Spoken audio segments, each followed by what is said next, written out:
On June 12, 1999, a yellow school bus carrying 27 graduating seniors from Pinewood High rolled out of the sleepy town of Delton, Oregon. Their destination, a remote nature camp in the Cascade Mountains. It was supposed to be a celebratory weekend, last memory before life began, but none of them ever came back.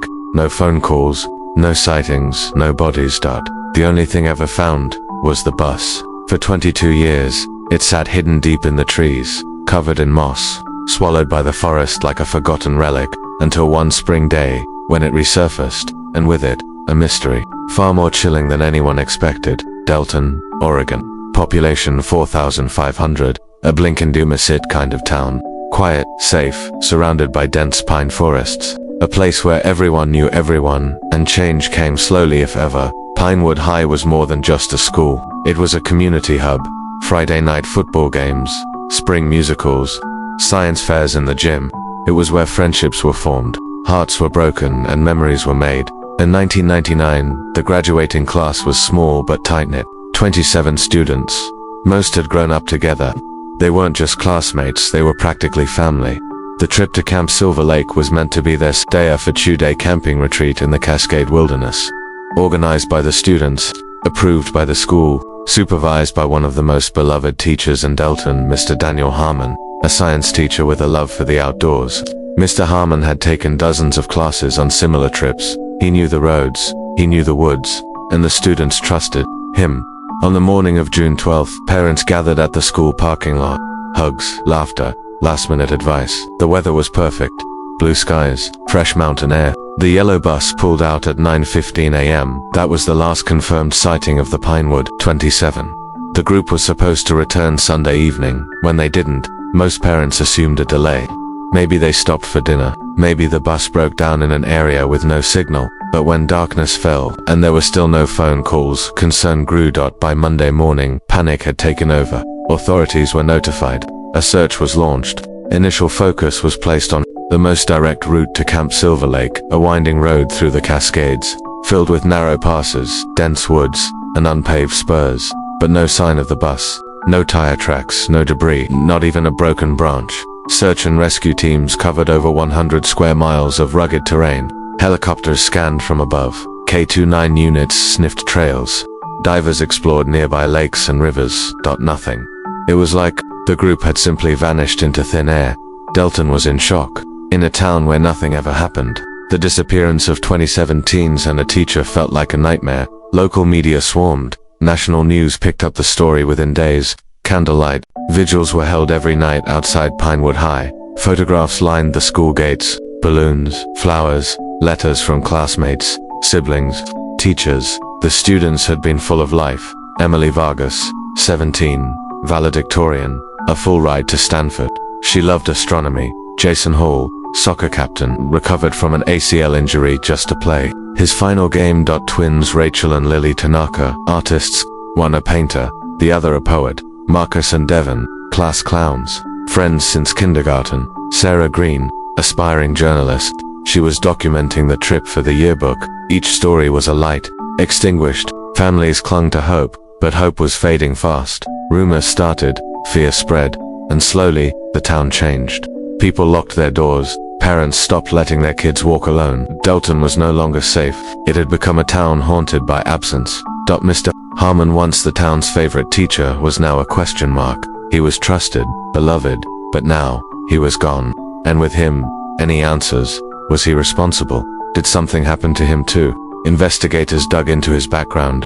No criminal history, no debts, no strange behavior. He was a widower, lived alone, taught biology and coached cross-country. There was no indication of foul play, no sign he had planned anything. But with no other leads, suspicion lingered. Some believed he had led them into the woods intentionally. Others thought he may have had a medical emergency, and the group had gotten lost trying to help him. All theories, no answers. Over the years, the Pinewood vanishing became a modern myth. Message boards buzzed with theories. Alien abduction, secret government, testing grounds. Cult activity in the Cascades. The forest itself was cursed.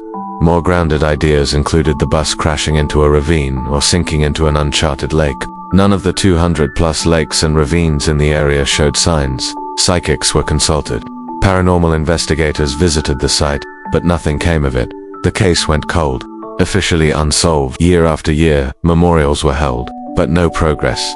Then, in March 2021, everything changed. Glenn Russo, a 63-year-old retired firefighter, was hiking a little-known logging trail while geocaching about 6 miles off the main road. He saw something strange in the distance. Something yellow, faded, box-shaped. He pushed through the thick brush. Branches cracked. Sunlight dappled through the trees, and then there it was. A school bus. Rust covered the surface. Moss climbed the wheels. Windows were shattered. Seats covered in leaves. It looked like it had been there for years.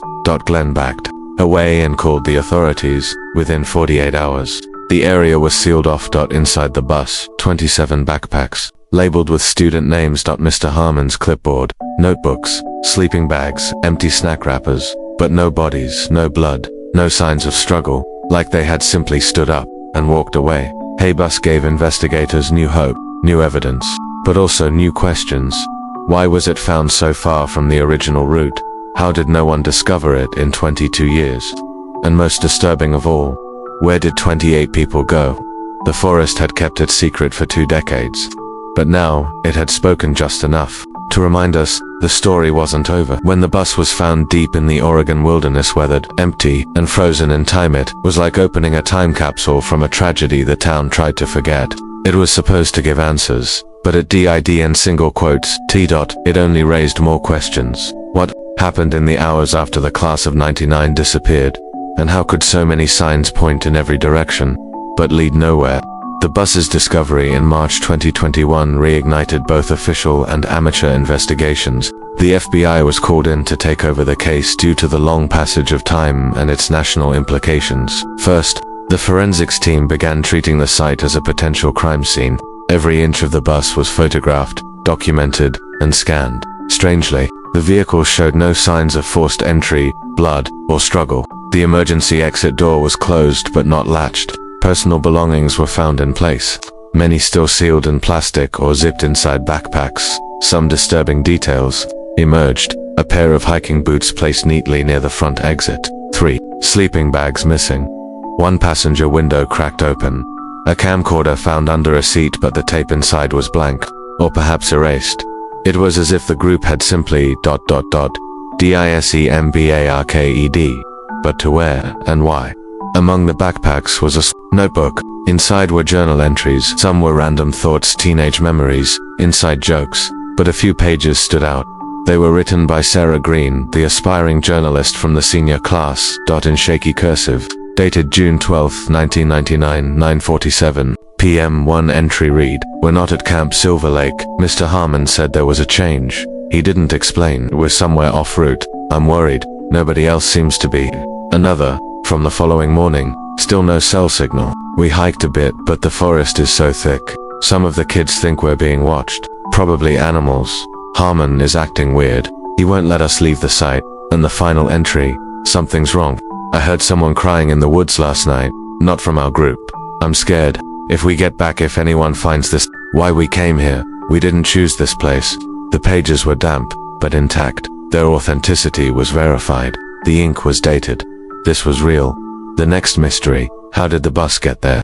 The original path to Camp Silver Lake was well traveled and monitored, but the route to the discovery site involved a series of barely accessible logging roads, some of which hadn't appeared on maps since the early 80s. Investigators brought in terrain experts. Based on tree growth, soil disturbances, and erosion, it's believed the bus veered off the planned path just 2 hours after departure. GPS was primitive in 1999. There were no dash cams or black boxes. Was Mr. Harmon following an old route he knew from years past? Or was he taking them somewhere deliberately? Locals mentioned an old ranger's road leading to a no-defunct firewatch station from the 60s known for being haunted. Campers avoided it. Maps stopped marking it. The bus was found just a mile from that location. Coincidence or plan? 2 days after finding the bus, a secondary team explored the nearby abandoned ranger's outpost. The building was falling apart. Rusted tools, collapsed roof, rodents and mold, but inside was evidence of more recent use. Footprints in the dust, multiple sizes, empty food wrappers from the late 90s, a Polaroid photo pinned to a rotting wall. The photo showed 10 of the students, sitting by a fire, smiling, tired, a time stamp on the back. June 13, 1999 to 8:15 p.m. They had been alive and mobile at least 24 hours after the last journal entry, so what happened after that? The outpost was examined for fingerprints, but time and nature had erased most evidence. Still, it confirmed a crucial fact. They didn't just vanish from the bus. They had moved, camped, stayed. Somewhere along the way, they disappeared. The search area was expanded based on this new discovery. Drones, ground teams, cadaver dogs, the terrain was unforgiving. 4 miles west, near a ravine, dogs alerted. Shallow digging uncovered a single decaying item, a shoe. Size 9, label inside, Jason Hall. Further down the hill, searchers found part of a jacket snagged in the roots of a fallen tree. DNA confirmed it belonged to Emily Vargas. Still no remains, no human tissue, just fragments. The theory emerged that the group may have been forced or chose to separate. Perhaps some tried to find help, others stayed behind. But why no tracks? No notes, no signs of shelter. A retired wilderness survivalist was brought in. His assessment was chilling. This wasn't a panicked scattering. It looks like controlled movement, coordinated, like someone told them where to go and they listened. Public interest exploded again. Online communities revived old threads. One theory regained traction: the cult connection. In 1997, just 2 years before the trip, a small doomsday cult called the Children of the Glade was investigated for illegal gatherings in the Oregon wilderness. They believed in a return to the forest, claiming salvation would only come through disappearing from modern society. The group was never officially charged, but was driven out by local authorities. What no one realized is that their last known encampment was just 3 miles from where the bus was found. Could the group have returned? Could Mr. Harmon have had ties to them? FBI records showed Harmon's wife, who passed away in 1994, had once lived near a commune tied to the Glade. Thin threads, but troubling ones. Then came another twist. A former student of Mr. Harmon's came forward after seeing news of the discovery. He brought an old field guide handed out by Harmon in biology class years prior. Inside the back cover was a hand-drawn map that at first glance it looked like a survival guide. But on closer inspection, the student noticed a strange marking, an X near the logging trail, almost exactly where the bus had been found. Harmon had drawn it years before the trip. Why mark that place? Was it a coincidence? A scouting location? A plan set long ago? Investigators reopened Harmon's case file. His cabin was researched. A notebook was found with cryptic phrases. The forest hides those it chooses. They're ready. Rebirth in silence. Suddenly, Mr. Harmon wasn't just a missing adult. He was a suspect with motive, preparation, and possibly a philosophy. The evidence was piling up. The bus, the journal, the outpost, the map, the strange connections to a forgotten cult. Yet still no bodies, no messages, no definitive proof of what happened to the class of '99. Just shadows. Just silence. Just a deepening mystery that seemed less like a tragedy. And more like a ritual. The forest had begun. As investigators combed the woods for the truth, the town of Stone Creek began to whisper, not with excitement, but with dread. Because behind every missing child, behind every unanswered question, was a town that had lived with a terrible silence for more than 2 decades. They hadn't just lost 17 students, they had buried the truth. Now, it was clawing its way back up. Stone Creek, Oregon, population 3,100. It was once a logging town, known for 2 things: its thick pine forests and its tight-knit residents. After the class of '99 vanished, the town went into mourning. There were vigils, prayers. A large memorial was constructed in the town square, a sculpture of 17 doves taking flight, one for each missing student. It became both a monument and a reminder of their greatest wound. But over time, something changed. New families moved in. The case remained cold, and whispers about what really happened started to fade into myth. By 2015, local schools no longer taught about the disappearance. The annual memorial service became a quiet, private event attended only by a handful of aging parents. Journalists were often discouraged. Out-of-towners asking questions were met with suspicion. Stone Creek had decided it was better to forget, but forgetting came at a cost. In the weeks after the bus was found, a local podcaster named Eli Camden released a miniseries titled The Echoes of '99. He conducted interviews with former teachers, classmates, and law enforcement officials who had never spoken publicly before. and what they revealed was unsettling. One retired police officer, Deputy Ray Miller, recalled being told to stop searching after only 10 days. "We had dogs, helicopters. Then suddenly, boom, they pulled funding, said we'd exhausted all options. That didn't sit right." Former classmate, Monica Lewis, shared a strange rumor. There was always this talk that someone had seen the bus the next morning driving off course, but nobody followed up. Nobody wanted to follow up. Another, more cryptic interview came from Dr. Lorraine Beck, a psychologist who had briefly counseled the surviving parents. Some of the parents described having the same dream. Not similar, the same.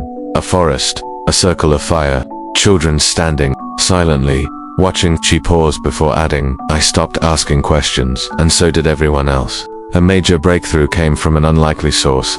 The local high school's alumni records. A Freedom of Information request filed by Eli Camden granted limited access to yearbooks, permission slips, trip itineraries, and internal memos. What he found raised several red flags. The official itinerary for the 1999 trip listed Camp Silver Lake, but it was unsigned by the superintendent. Mr. Harmon's trip proposal included a backup route labeled Route B, which led into the area where the bus was eventually discovered. School counselor's note, dated just a week before the trip, read, "I'm concerned Harmon is projecting. This trip isn't about closure, it's something else." Even stranger to students, Saren Blake and Holly Timmons had been removed from the final list just 48 hours before departure. Their removal was never explained, and neither of them ever spoke publicly about it. Investigators tracked down Erin and Holly, now adults living in different states. At first, both declined to comment, but after weeks of outreach, Erin agreed to a confidential interview. He revealed something startling. "Harmon pulled us aside the day before, said the trip had a spiritual purpose. He talked about healing through nature, through silence. It didn't feel right. My parents pulled me out." When asked if he believed the disappearance was accidental, Erin hesitated. "No, I think he meant for it to happen. I don't know how, but I think the forest wasn't the problem. It was the destination." Holly never gave a full interview, but she mailed in a single-page statement. "I dream about them. I hear them calling. I think they're still there." In Stone Creek, many of the parents still lived quietly, avoiding interviews, declining media appearances. But one father, Daniel Vargas, Emily Vargas's dad, agreed to speak with CEN Stories under condition of anonymity. He shared what he believed happened. It wasn't a school trip. It was a ritual. Harmon was broken after his wife died. He started going into the woods alone. He changed, my daughter said. He cried during class. He said the trees speak. We all thought it was just grief.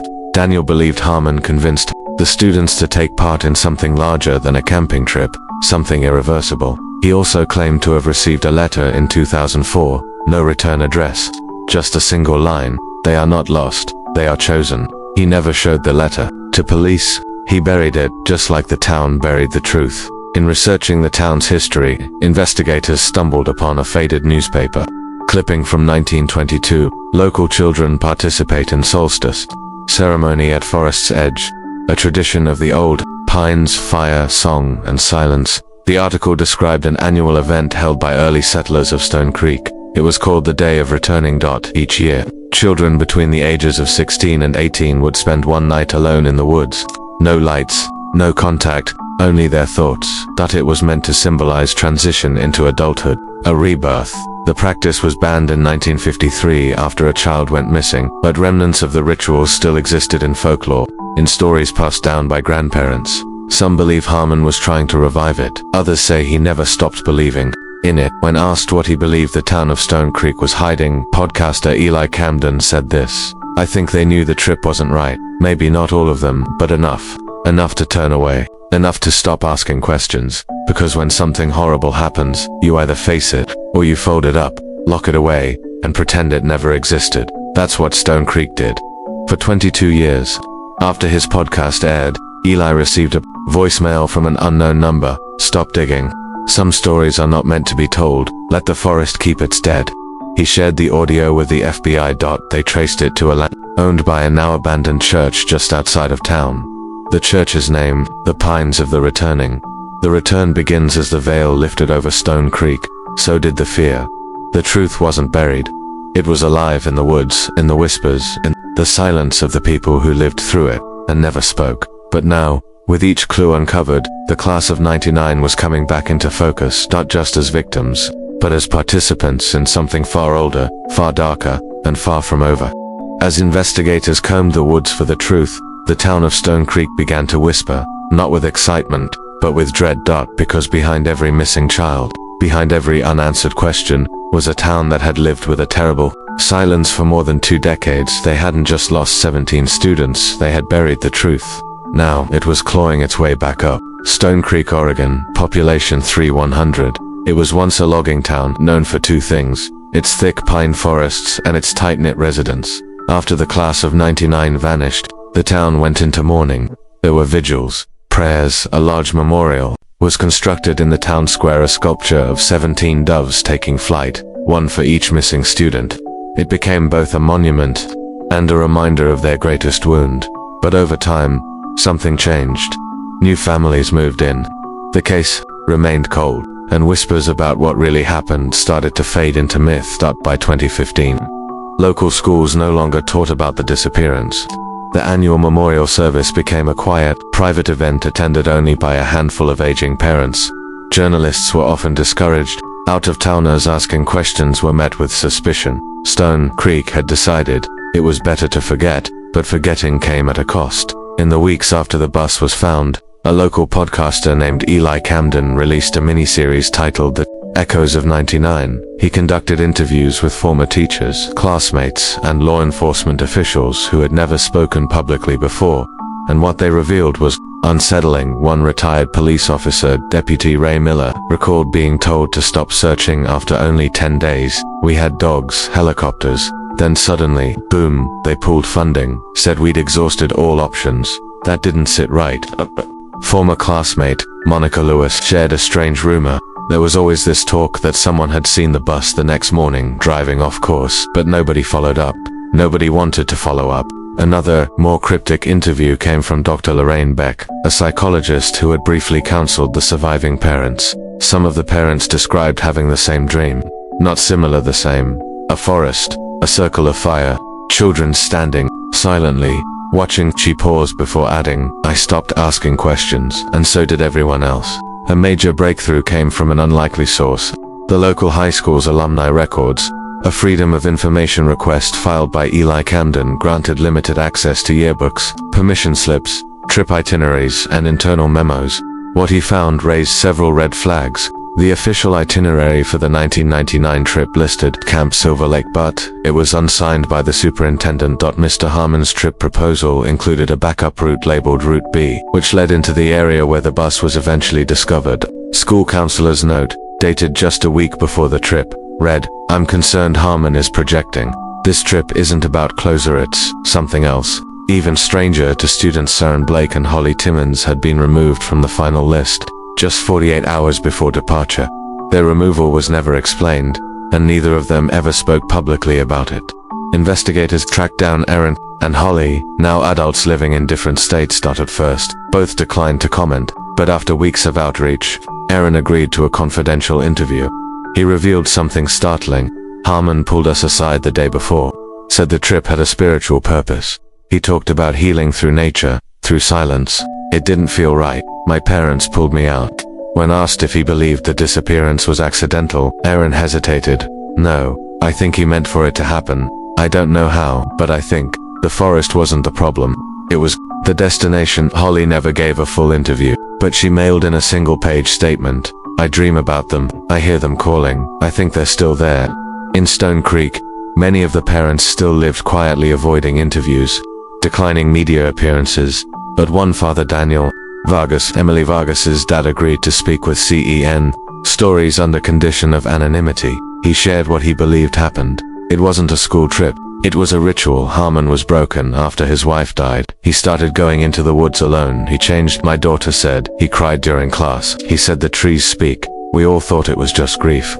Daniel believed Harmon convinced the students to take part in something larger than a camping trip, something irreversible. He also claimed to have received a letter in 2004, no return address, just a single line: "They are not lost, they are chosen." He never showed the letter to police. He buried it, just like the town buried the truth. In researching the town's history, investigators stumbled upon a faded newspaper clipping from 1922. Local children participate in solstice. ceremony at forest's edge, a tradition of the old pines, fire, song, and silence. The article described an annual event held by early settlers of Stone Creek. It was called the Day of Returning. Each year, children between the ages of 16 and 18 would spend one night alone in the woods. No lights, no contact, only their thoughts. It was meant to symbolize transition into adulthood, a rebirth.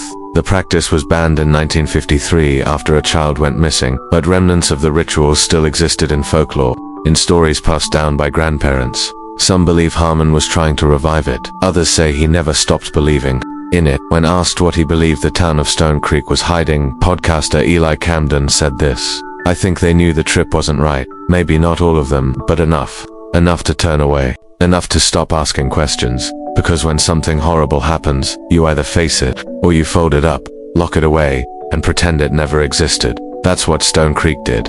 For 22 years. After his podcast aired, Eli received a voicemail from an unknown number: "Stop digging. Some stories are not meant to be told. Let the forest keep its dead." He shared the audio with the FBI. They traced it to a land owned by a now abandoned church just outside of town. The church's name, the Pines of the Returning. The return begins as the veil lifted over Stone Creek. So did the fear. The truth wasn't buried. It was alive in the woods, in the whispers, in the silence of the people who lived through it and never spoke. But now, with each clue uncovered, the class of '99 was coming back into focus, not just as victims, but as participants in something far older, far darker, and far from over. Some mysteries grow quieter with time. They fade, like fog under morning light, but others intensify. They press against the edges of our reality, waiting to be believed, and when you listen closely, you begin to hear the echoes. On a rainy afternoon in early March 2022, a woman walked into a police station in Redding, California, over 500 miles from Stone Creek. She was disoriented, thin in her mid-30s. When asked for identification, she whispered her name: Catherine Hayes. The officer blinked. Catherine Hayes had been one of the missing 17 students from the class of '99, presumed dead for over 2 decades. But there she was, alive, or something like it. Her fingerprints confirmed the identity. DNA matched a surviving sibling, yet nothing else did. She had no memory of the last 22 years. Her speech was slow, broken by long pauses. Her eyes seemed distant, as if they were still looking at something none of us could see. When pressed, she offered fragments. "It wasn't night there. Not really, Mr. Harmon." He sang a song. We followed it. "I don't remember hunger. I remember glow." She was taken to a secure psychiatric facility for evaluation. Doctors described her condition as a mix of post-traumatic dissociation and long-term isolation stress. But some disagreed, because Catherine was found with no scars, no decay, no signs of aging. It was as if she'd simply stepped through a doorway and stepped back out.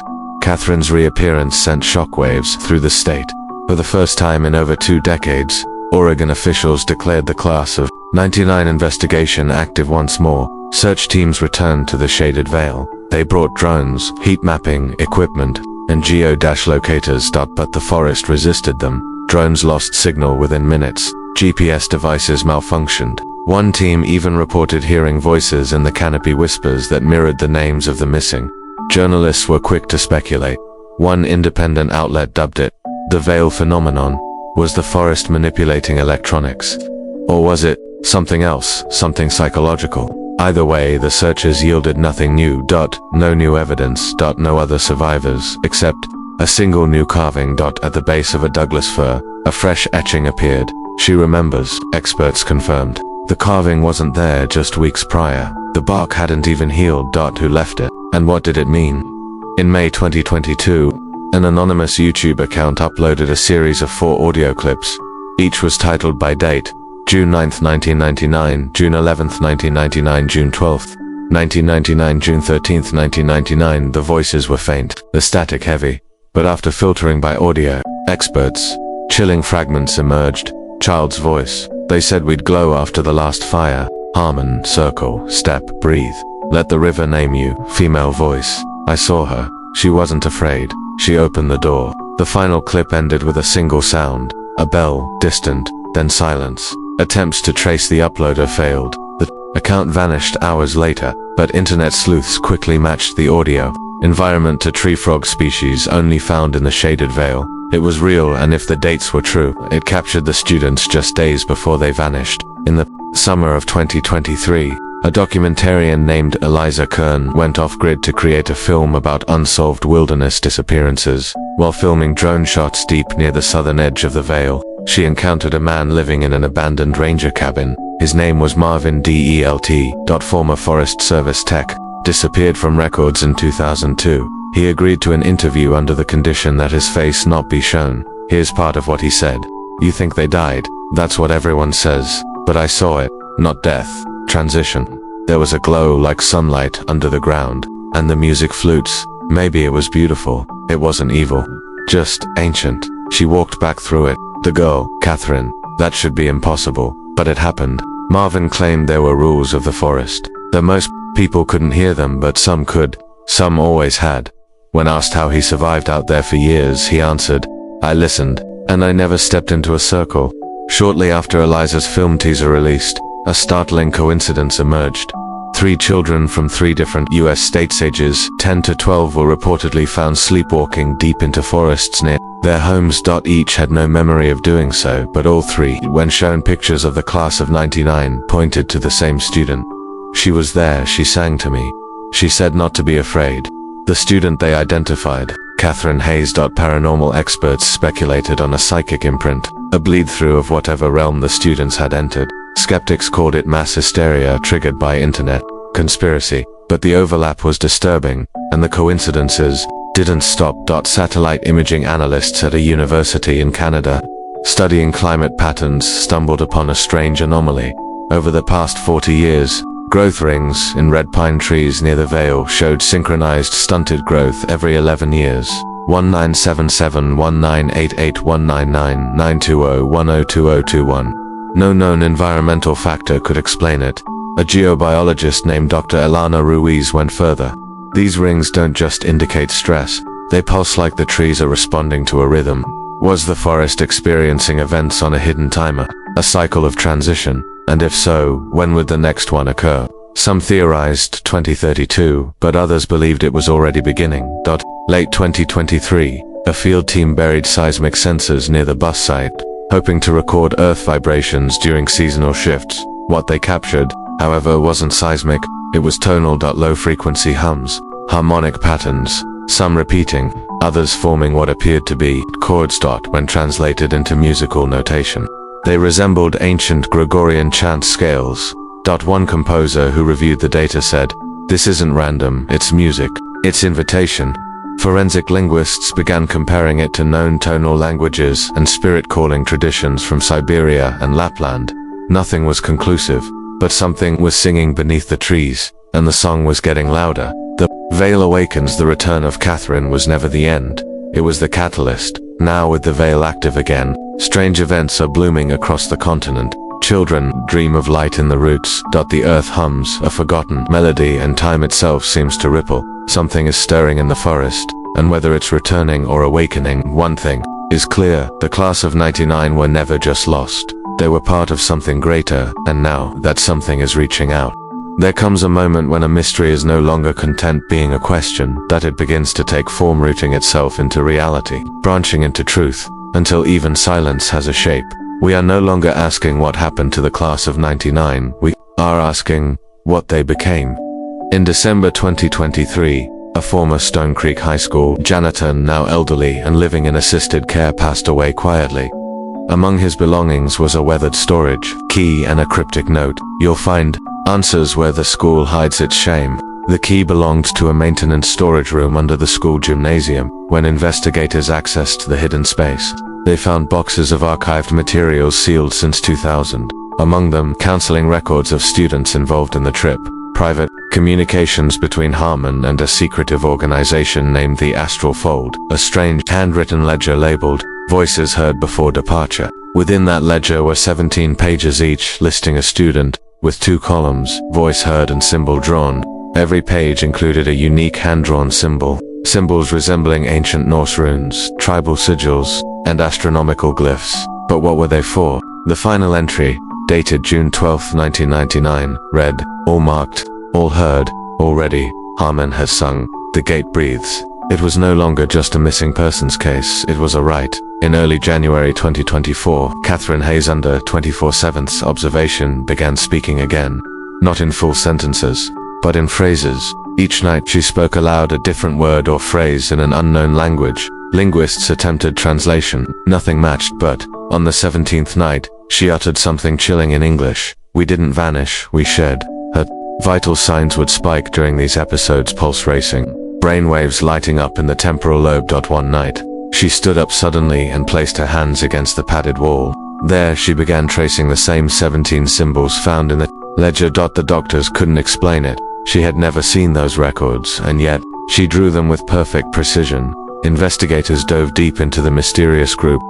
Harmon had corresponded with the astral fold. Little was known, but threads began to emerge. Founded in 1971 in Oregon, believed in dimensional thinning and conscious transcendence, operated under the radar using euphemistic language like the Song of Roots, light below light, and choral migration. Former members were interviewed anonymously. One said, "We weren't a cult, we were seekers. The world isn't just 3 dimensions." Harmon knew how to tune minds like instruments. Another claimed, "Every 11 years the veil opens, just for a moment, like a lung inhaling spirit." The fold's goal was to send our best. Through Harmon, they believed, was the conductor, the students, his choir, the forest, the stage. A mysterious tape labeled X-Day Harmon was found in the Forbidden Archive. On it, Harmon appears standing at the edge of a forest clearing. He is holding a lantern. His face is illuminated. Serene. Behind him, vague silhouette students stand. In a circle, the audio is faint, but his words are clear. "You are no longer bound by body. You are voice. You are light. The earth has remembered your names." He begins to hum a single note, long and unwavering. The silhouettes raise their heads. The light grows. Then, the tape ends in static. Authorities confirmed its authenticity. It was dated June 13th, 1999, the day the class of '99 vanished. In April 2024, a team from the University of Oregon conducted LiDAR scans beneath the veil. The soil showed unnatural, geometric disruptions, spirals, concentric rings, and radial patterns not explainable by erosion or animal activity. These formations were not visible on the surface, but when modeled in 3D, they matched the very symbols from Harmon's ledger.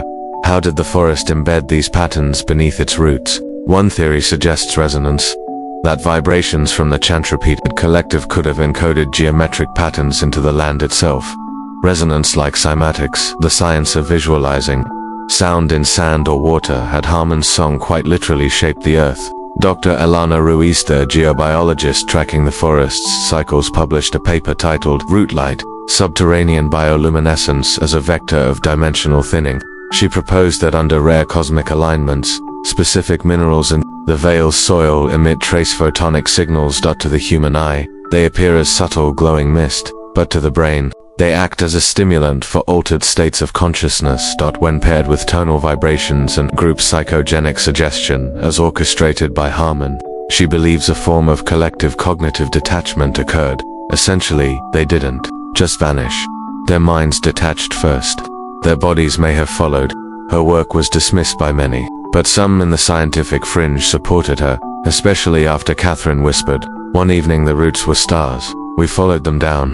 A podcast called Frequencies Unfound, dedicated to esoteric phenomena, released a series tracking down former astral fold participants. They interviewed a woman named Myra, was 14 when her parents took her on a veil observation ritual in 1999. She recalled Harmon's presence vividly. He looked like a teacher, but he felt like a gatekeeper. He told us that fear would trap us here, that the veil didn't take the scared, only the tuned. Myra said she felt the earth breathe under her feet. She left the fold in 2001 after a traumatic episode where she heard the class calling to her in her sleep. 17 voices, not crying, singing. The curtain between worlds, the truth, as it often is in stories like this, may never be singular. Were the class of 99 victims of an elaborate psychological experiment, or were they selected, chosen to enter a realm we cannot name? Catherine remains under observation. The forest remains silent for now, but the patterns are undeniable. Every 11 years, every layer pulling back, we are not just witnessing a disappearance, we are standing at the veil, and perhaps it's about to lift. All stories end, but this one closes like an eye. slowly, reluctantly, with shadows still moving behind the lid. 25 years ago, 17 students disappeared. Today, the forest stirs again. On the evening of June 12, 2025, 26 years after the disappearance, an anomaly was recorded in the Vale. A hiker, equipped with a drone camera, captured footage of a spiraling column of light rising from the forest floor. Not fire, not lightning. The light twisted upward, silent and contained almost like liquid glowing mist. The hiker's footage went viral. That same night, dozens of locals reported hearing a low humming vibration, some describing it as a song with no words. Environmental sensors in the region spiked, magnetic interference EMF anomalies, microtremors, the pattern mirrored. June 1999, almost exactly. Was the gate reopening. 2 days later, Catherine Hayes, now 43 and still under psychiatric observation, disappeared, vanished from a locked medical facility in Salem, Oregon. Security footage captured only one thing: Catherine walking calmly down the hallway. As the hallway lights flickered in perfect rhythm, 17 flickers total. On her bed was a final message, scrawled onto the wall using black ink. I remember now. The gate is breath, the return is song. We are the tuning fork. Come and hear. The 17 symbols from the ledger were drawn below it, all matching. On June 17, 2025, a retired park ranger hiking alone in the Vale encountered a group of figures near the heart of the woods. He initially thought it was a group of tourists, but as he approached, he recognized a face. Sarah Monroe, one of the vanished students. UNAGED. She looked exactly like she did in her 1999 yearbook photo. Behind her, 16 others stood, all matching the missing class of 1999. They weren't talking, they were humming. The ranger stumbled backward in disbelief and ran. By the time he returned with help, they were gone. But at the location, authorities found 17 charred outlines in the moss and faint traces of the geometric soil patterns. Researchers returned to the Vale with subterranean microphones to detect seismic changes. What they captured shocked them. At 3:17 a.m. on June 18, a low-frequency vocal tone emerged from deep underground.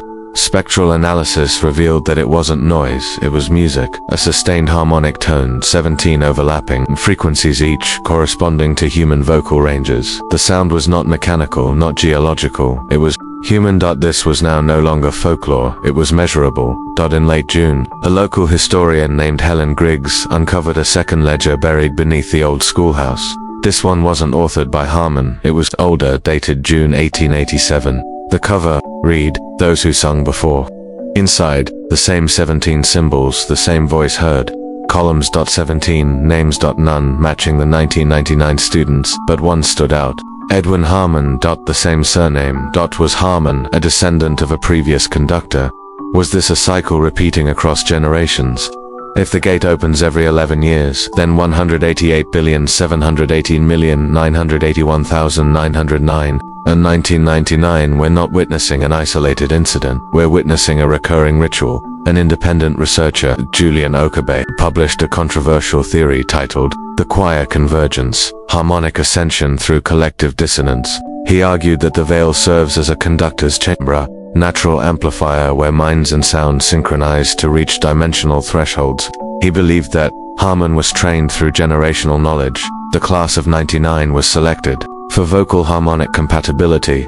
The ritual wasn't spiritual, it was vibrational physics.